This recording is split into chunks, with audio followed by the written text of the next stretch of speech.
A man sits in a helicopter. Below him, the North Sea stretches in every direction. There is no shore in sight. He has been on the platform for 28 days, 12 hours on, 12 hours off, no Sundays, no sick days, no concept of a weekend as most people understand it. He has eaten every meal in a cafeteria he did not choose, slept in a bunk he shares with a man he can barely hear snore over the vibration of the engines, and watched the same four walls for a month. Now he is going home. He has 28 days ahead of him, no job to go to, no schedule to follow, more money in his account than most people earn in 2 months, and nobody, not his family, not his friends, not his doctor, has any idea what that is actually going to look like. This is the story of what oil rig workers actually do when they are not working. And it is stranger, more complicated, and more human than almost anything you would guess. To understand the weekends, first understand that there are no weekends, at least not on the rig. An offshore oil platform runs 24 hours a day, every day, because the oil does not stop flowing on Saturdays. Workers run 12-hour shifts that alternate between days and nights depending on the rotation, and their only break from working is recovery time for the next shift. There is no such thing as a day off on the platform. There is only work and the rest that makes work possible again. But there is, technically, leisure time. After a 12-hour shift, workers have 12 hours before they go back. The platforms have thought hard about what to do with that time. Modern offshore rigs are not the bleak, Spartan structures that people imagine. Large platforms carry nearly 200 people, and operators have invested seriously in keeping those people functional and sane. There are gyms, some purpose-built and well-equipped. There are movie rooms. There are pool tables, table tennis, video game setups, large-screen televisions, and libraries. There are cafeterias staffed by professional cooks who serve food around the clock. Some platforms, especially the Norwegian flotels, floating hotel vessels anchored alongside production platforms, include saunas. The food is, by nearly every account from workers, surprisingly good. On some rigs, it is genuinely excellent because feeding people well is one of the few morale tools management has available, and they know it. Alcohol is almost universally banned. Rigs are completely dry. Every worker passes breathalyzer and drug screening before boarding the helicopter. There is no pub crawl, no cold beer after a shift. The social rituals that most people use to decompress after hard physical labor simply do not exist on a platform. In their place, there is the gym, the canteen, the screen, and conversation. Ping pong, improbably, becomes enormous. Former workers describe obsessive tournaments that develop across a rotation, crews that take their game dead seriously because there are genuinely limited other outlets. One offshore worker described a pool table on an FPSO, a floating production and storage vessel, and noted that the joke was watching which way the balls would slide on their own as the vessel shifted with the swells. Before the internet, connection to land was strictly rationed. Workers in the 1970s and the 1980s could make one phone call home per week, capped at 6 minutes. 6 minutes. There are workers who built entire families, who watched their children grow from infants to teenagers on 6 minutes a week. The arrival of satellite internet changed everything.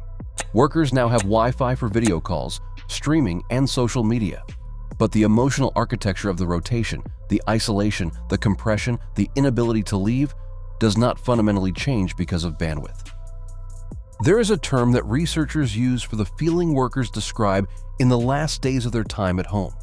They call it pre-boarding stress syndrome. It is a recognizable cluster of symptoms: anxiety, withdrawal, irritability, and a darkening mood that sets in as the end of leave approaches.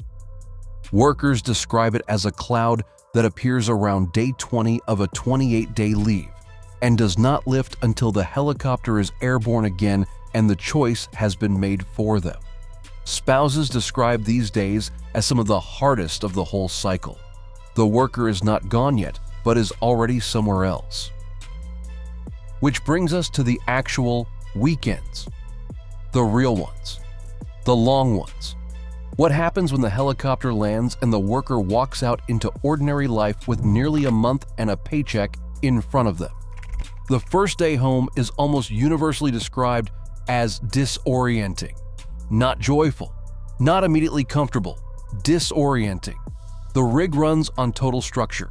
Every decision is made for them.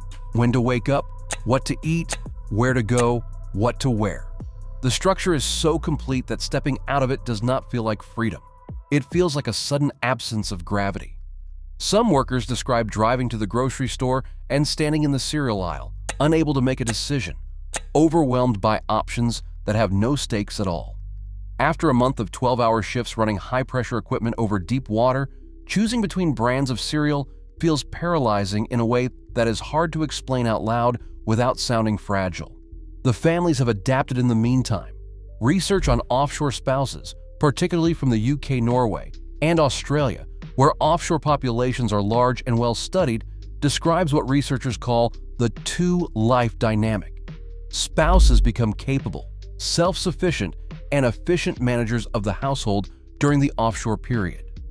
They develop routines. They handle emergencies. They become, by necessity, very good at being alone.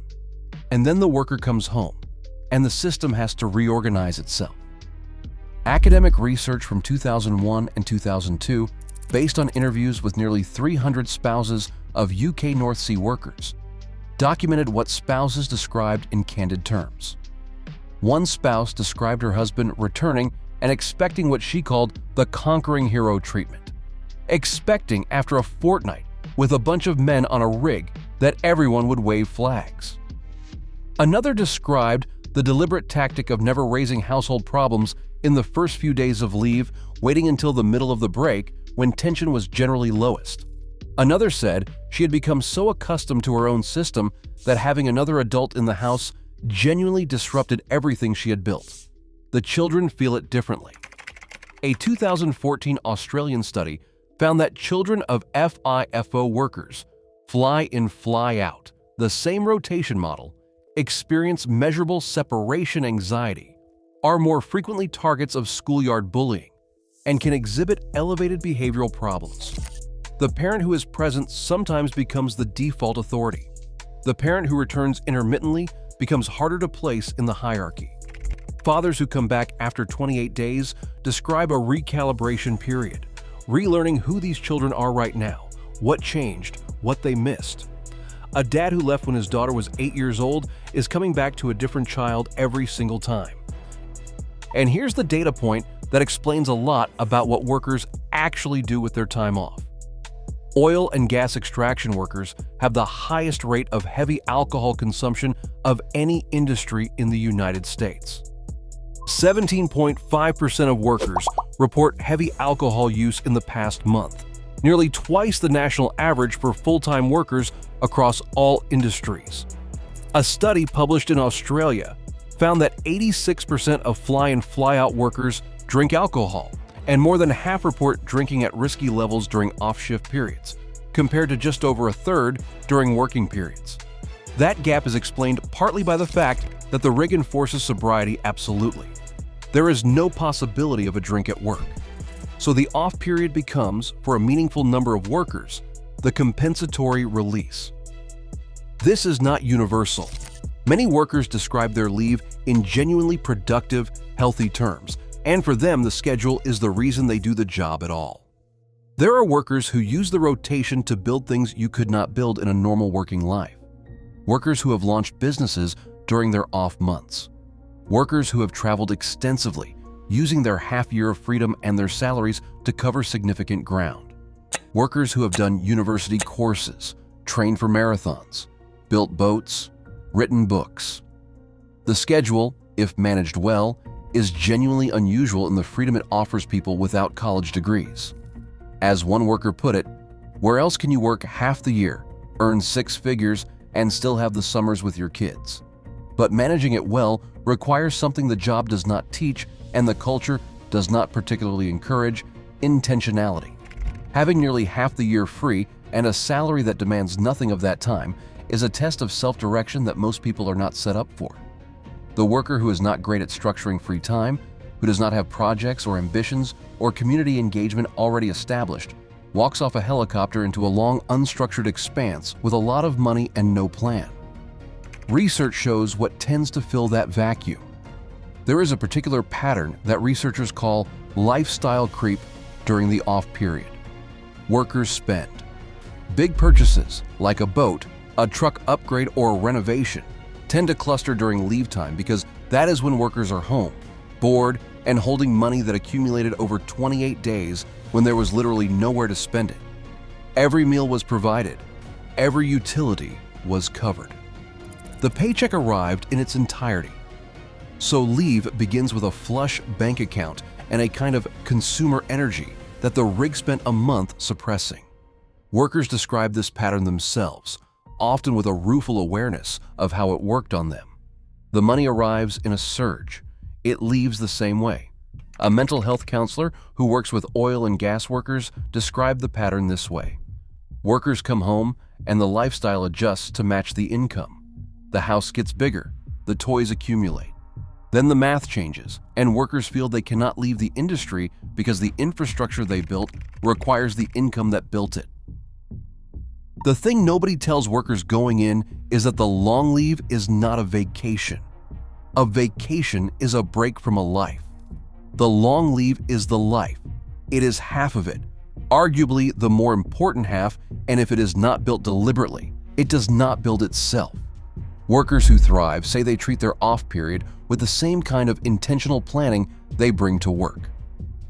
Schedule things. Commit to projects. Build community that does not require them to be there continuously. Understand that the first few days home will always be strange. The family has found a rhythm, and re-entry takes patience on everyone's part. Workers who struggle describe the reverse, coming home to a house that does not quite need them, filling days with spending and drinking and drifting, counting down toward the next departure, because at least on the rig, they know who they are, where to be, and what to do at every hour of the day. There is a name for that dynamic too, though workers rarely use it themselves. Psychologists call it role clarity deprivation. The rig is one of the most role-defined environments imaginable. Everyone has a function. Everyone knows their place in the hierarchy, their job, their shift, their responsibilities. There is no ambiguity. There is no drifting. Ordinary domestic life offers none of that. It is ambiguous, unstructured, relational, and emotionally complex. For workers who have spent years training themselves to perform in the former, the latter can feel, paradoxically, harder. If that tension feels familiar, if you have ever come back from a demanding stretch at work and found ordinary life harder to navigate than the work itself, hit the like button. Because what oil rig workers experience at the extremes is a version of something a lot more people recognize than they would admit. Subscribe if you want to keep going on these stories. There is a world of people doing extraordinary work in extraordinary conditions. Most of their lives happen far outside the frame that gets documented. That is exactly where this channel is going next.